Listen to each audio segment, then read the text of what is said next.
Alright, what's up everyone? Welcome back to the channel. I'm Tokenicer and I'm here to bring you guys in-depth analysis, insights, and news from the digital asset space, along with covering the progressive tokenization of the world. So in today's video, I'm bringing you guys another Terramoon exclusive for my weekly show on there, Tea Time with Token.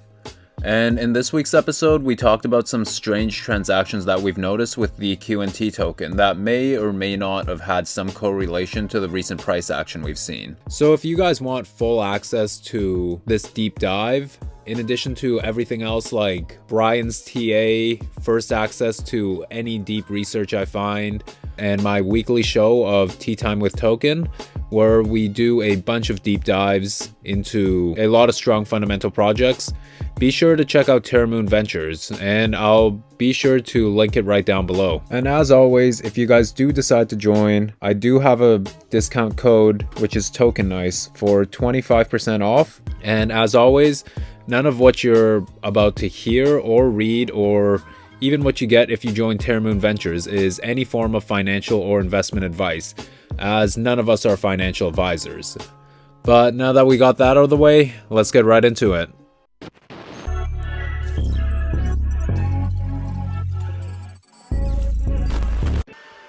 So let's just look at this. So over the past 2 weeks or so, it's about 2x'd, and you know, it's not something we normally see in a bear market. So we're gonna take a look at some of the on-chain movements regarding Quant and Coinbase. We've looked at this previously, and if you guys remember from this one mind map we looked at some strange Quant transactions that we've seen, where a lot of these are sent in batch transactions, such as here, where there's a lot of repetition between these transactions being sent out. Hopefully you guys are able to read these numbers clearly.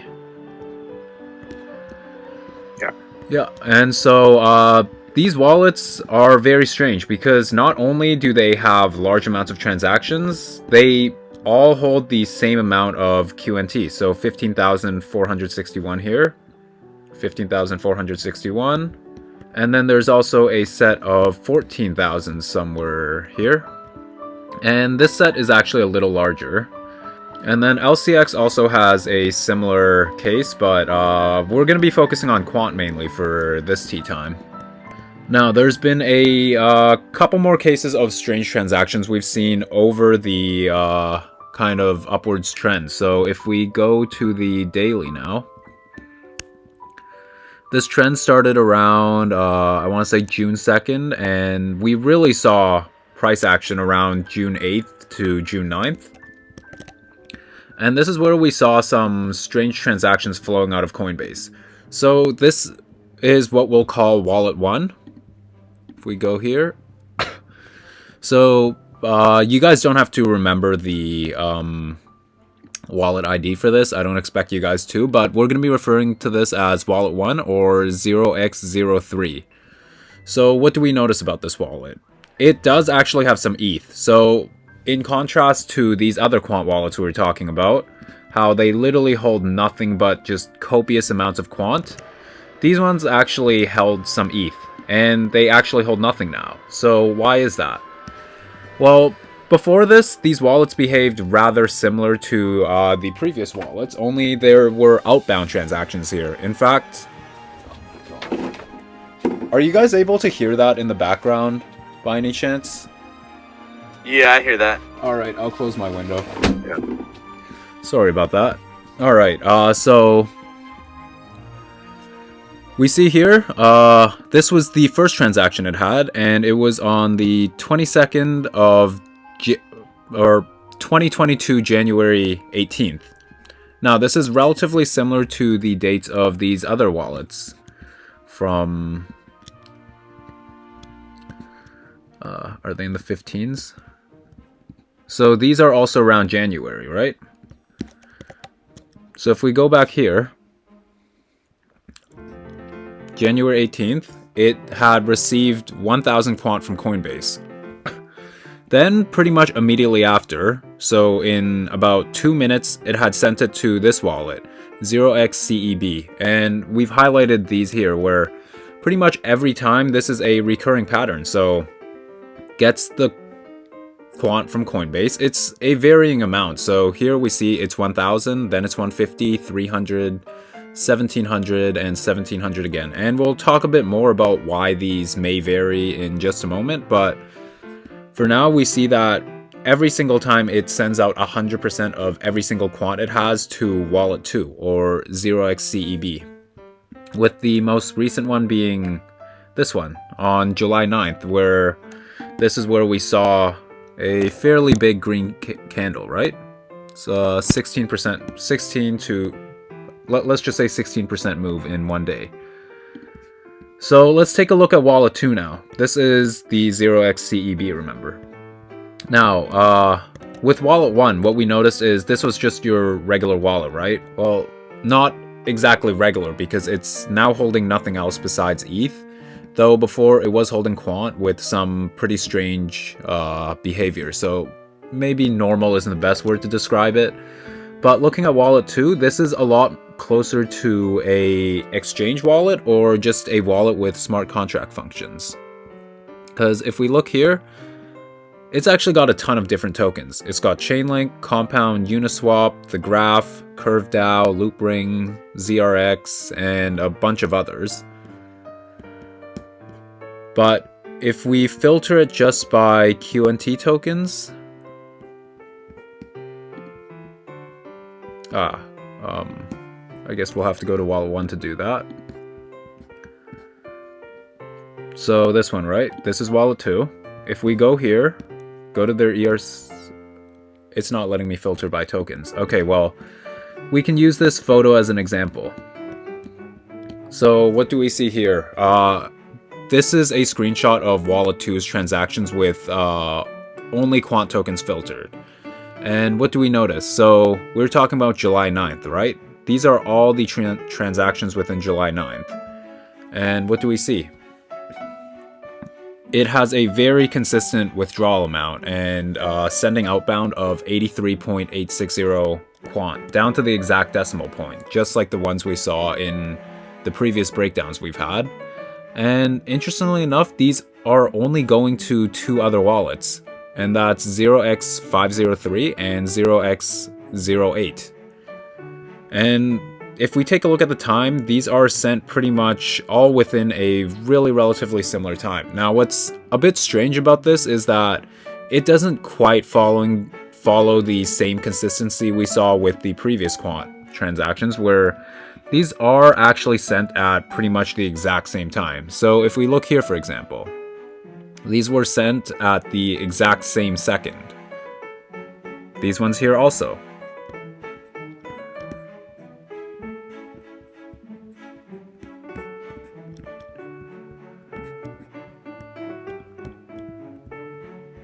These ones I've highlighted are also sent at the exact same time. Now, these ones aren't quite following a similar pattern, and we'll take a look into potentially why. Now, as we spoke about wallet 2, it's not just a quant wallet. It holds much more, like pretty much any ERC20 token you'll find on Coinbase. But what we know right now is that every time wallet 1 gets a inbound transaction, it immediately sends it into wallet 2. So let's take a further look now. This is just adding on a bit more to wallet 2. And if we take a look, there are more transactions of a similar case, but with different amount of tokens now that are still being sent to the same wallets. So let's take a look into these other wallets. So this is wallet 3. And what do we notice here? It's a similar case to the ones we've previously looked at, right? There's nothing else in here, not even ETH to move these tokens. And they've only received quant from wallet 2. If we take a look here, every single one of these transactions are from wallet 2. And we see that these aren't all done on July 9th, where the price was moving, right? Some of this was done prior. So we see one here that was done actually a day before. And this one was actually for a little more quant for 100. And then these other previous ones were done earlier on in June. So this does seem like one of the more recently created wallets relative to what we've seen here, where some of these wallets were created as early as 2021. So going back here, we're going to take a look at wallet 4 now. Remember, there were 2 wallets here. So there was wallet 3, so 0x08, which we just took a look at, and then we'll take a look at 0x50 now. Very similar case, only this one holds a little less quant than the previous one. That I'm unsure as to why, but again, it follows a very similar pattern. All from wallet 2, and with repeating amounts of quant. Now, if we look at the supply on exchanges, unfortunately, I don't have the full subscription to Sentiment, so we're not able to get real-time data, but what we are noticing is that there does seem to be a drop in the percentage of supply left on exchanges for QNT, and I'd imagine by now that it's probably a little lower than this if we're getting the real-time data.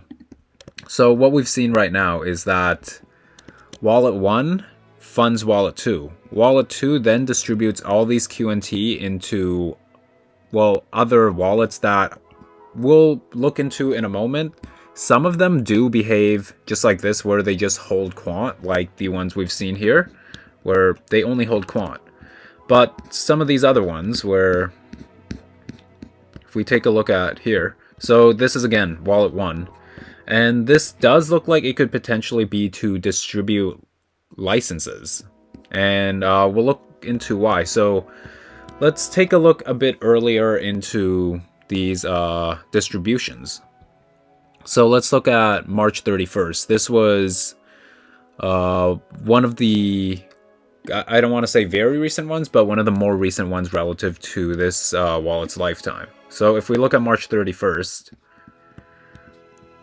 we see this. So remember, this is Wallet 1 and this is Wallet 2. So we see the same behavior. Wallet 1 probably received 1.7 thousand tokens from Coinbase and then immediately transferred it to Wallet 2. We take a look at Wallet 2 around this time, and what do we see? So same date, right? March 31st. We can check the difference in time. So about an hour and a half difference between these. Well, a bit less if we look down here. Probably about an hour's difference. And what we notice is these are, again, following a very similar pattern. So the exact same amount of quant, 44 quant in every single transaction.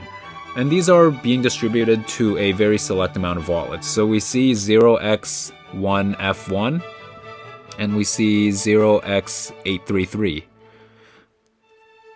So let's take a look into these wallets now and see kind of how these are behaving. And these are a bit different from what we just saw in Wallet 2 or Wallet 3 and Wallet 4. So Wallet 3 and Wallet 4 are these two, right? The ones that are only holding quant now, similar to the ones like these. Only these hold about 10 times as much as the ones we're looking at right now. So what do we notice here?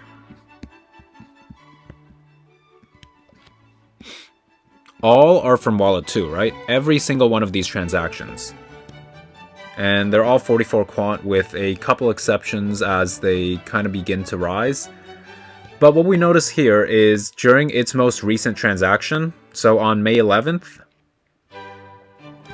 after it had been receiving just a consistent amount of quant between the start of April up till the start of March, or the start of May, sorry, it immediately sends every quant it's ever held in this wallet right back to Wallet 2, which is really weird because, as we talked about, Wallet 2 doesn't look like it's a normal wallet. It looks like there's probably some smart contract functions to it. It's holding a ton of tokens, and if we do look at some of the distributions for Wallet 2, we tend to notice that Quant isn't the only one that's facing a pattern that's kind of like this. So if we just scroll a little, we could probably take a look at some other forms of repetition, and it's sad. So Uniswap, for example, take a look at this. So these ones here that are highlighted, these are all Uniswap transactions from this same wallet too, so 0xCEB, and it's all depositing to this one wallet, which holds nothing but Uniswap.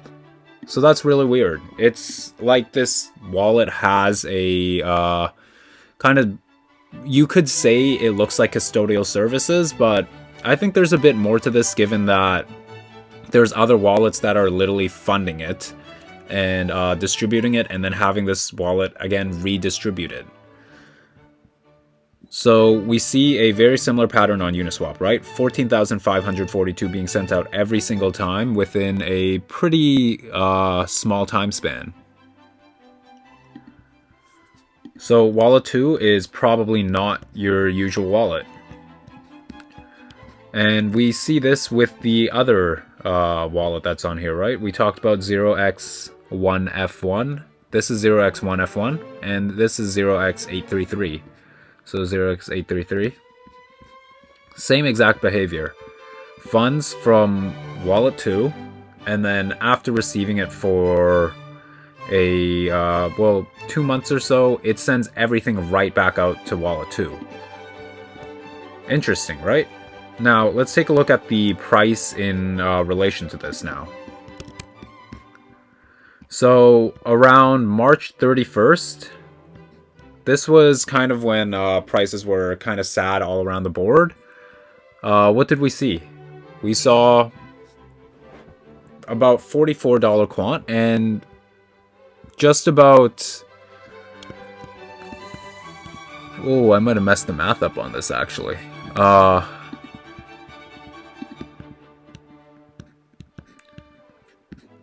Alright, I don't remember how exactly I did this, but we see here that quant being sent is at 44 per transaction, right? So let's look at some other time frames now. Let's look at June 22nd. Again, this is wallet 2. And we see, again, a similar behavior. Only the amount of quant this time is about 4 times as large.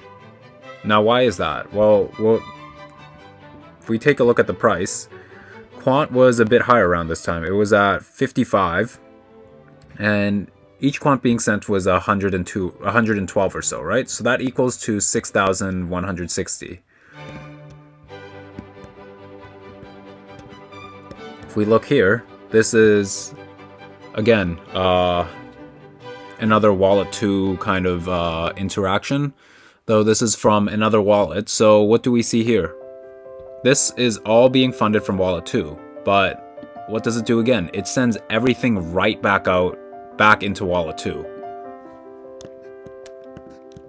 We look at the most recent timeline on July 9th. And if we kind of look here, so this was the transaction for 1706, right? And this was actually from wallet 1. So if we go back to here on wallet 1, this is that exact transaction. Numbers match up and everything, right? And what do we see? It begins distributing quant tokens again. So we see here, 83 quant just constantly being sent out, and these numbers do tend to vary a bit more than the previous ones. Potentially this could be due to the fact that the price was moving more violently relative to the other times it's been sent. So my theory is that a lot of these sends are based on a fiat amount, because keep in mind, Overledger licenses are denominated in fiat. So we see 77s, but then we also see 83s, some 57s, and then some 70s and 77s. So we take a look at the price here, and we can do a little bit of math again. So if we do 83 quant, so that's kind of the average that's being sent out, times 82, which was sort of the average price it was at around this time, we get $6,806, which is relatively close to this price we've had. and this price we had, which I can't recall why I put down 139 quant. But anyways, this could be a theory that these prices are the price of a Overledger license regarding certain enterprises. And why that is because it's almost seen automated in a sense, in where one wallet funds another wallet, so wallet 1 funds wallet 2, which then distributes it to these other wallets. But then you guys may be wondering, why do these get sent back out, right? This could be because when an Overledger license is purchased and Overledger fees are used within the network, because, well, to use the network, there's going to be fees that are denominated in QNT, and those fees actually also get locked along with the license for the entire duration of that. So these could potentially just be fees for the license that's happened over time. Now, there's a couple theories to this, besides, well, saying its utility, right? So what we know right now is that wallet 1 feeds wallet 2, that then distributes these quant to other wallets that only contain quant. And some of these wallets receive the quant, but they eventually seem to send it back to wallet 2. And if we look at the duration of this, it really varies. So this one we see started only in June. So it had only been receiving tokens for about, well, less than a month actually. Actually just a day. These were all done in one day, and then it sends it right back. So it almost seems like there's not a purpose to this. Like, why would you send 2,259 quant from one wallet, hold it there for a day, and send it right back to where it originally was? That wouldn't make sense, right? Unless there was some underlying use case to it, to why these tokens needed to be locked up and then sent back out. We take a look here, and these wallets were made earlier, right? These were the, oh, sorry, not those ones, these ones. These ones were earlier, right? These were in July, and these got distributed out in May. So the timeline does look like it really varies. And so what we see at the moment is everything originates from Coinbase to wallet 1 to wallet 2 at first. That seems to be how everything's working. But where they get sent to does vary, because some of these seem to just be HODL wallets where they hold nothing but QNT, not even ETH. And it just kind of sits there. And we've seen from these wallets too, right? These have really shown for an extended period of time that these do not move whatsoever. But some of these other wallets have also shown us that after going from Coinbase to wallet 1 to wallet 2 into their own wallets, after a while, it gets sent right back to wallet 2. So I think this could potentially be licensing, or it could be custodial services. But then it gets you to think, if it's custodial services, why would you send it back to a, well, what we suspect to be a smart contract wallet, only to redistribute it into other wallets? You could argue it's for security purposes, but I don't think that's, I don't think Coinbase would go to that extent, because that really overcomplicates everything, and I'd imagine there's gonna be management issues down the line if you keep doing so. And what else is really weird is how wallet 1 seems to be working, because we see all these other wallets, right? They kind of gather up more and more and more quant over a period of time before giving back to wallet 2. And they also only fund from wallet 2. Wallet 1, though, they get everything from Coinbase, and then they give it to wallet 2. And wallet 2 never interacts with them. It's only them that interacts with wallet 2. So I think there's something interesting going on behind wallet 1, and that's something I'm going to be keeping a closer look on. And also these other wallets that have sent out QNT, well, all of their QNT. It'll be interesting to see if there's any movement from these wallets ever again, or if they were only used for this specific use case. Because there are also a lot of other wallets within LCX that we've dug up that do follow a similar case, if we can find them. So here, this is a very similar case, right? These are different wallets, but what we notice is it gets it all from the same single wallet or into the same wallet from Coinbase, and then it just sends to this one other random address. It sends all of it, every single transaction it's had. So yeah, that's kind of what we've seen just over the past, I want to say, week or so regarding the on-chain movements from Coinbase to Quant into these wallets. There's no direct confirmation whether this is related to the price movement or if it's, or what entity this may be, but this definitely doesn't look like some regular retail behavior as similar to all the other transactions we look at. So yeah, let me know what you guys think. Dude, that's really interesting. It is, hey? Yeah. Yeah. It's really hard to believe that this is just retail behavior. No, it doesn't look like it. No, yeah, I mean, these don't even look like retail numbers, right? Like, how many of us could comfortably just go out and buy 1.7 thousand quant? And that's this, and that's the case when it's in the same amount is in fiat as well. Yeah, exactly, really, because these do line up pretty closely in fiat, and as we know, Quant's prices, or Quant's Overledger fees are going to be in fiat, so things are starting to add up.